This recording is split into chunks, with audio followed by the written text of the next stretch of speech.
بسم اللہ الرحمن الرحیم۔ السلام علیکم۔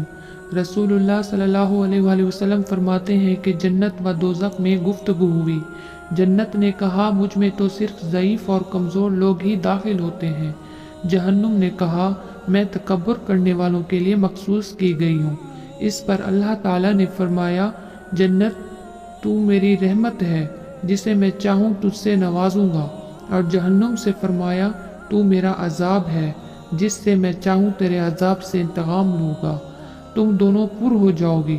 جنت میں تو برابر زیادتی رہے گی، یہاں تک کہ اس کے لیے اللہ تعالیٰ ایک نئی مخلوق پیدا کرے گا اور اسے اس میں بسائے گا، اور جہنم بھی برابر زیادتی طلب کرتی ہے، یہاں تک کہ اس پر اللہ رب العزت اپنا قدم رکھ دے گا۔ تب وہ کہنے لگے گی اے رب تیری عزت کی قسم، بس ہے، اب بس ہے۔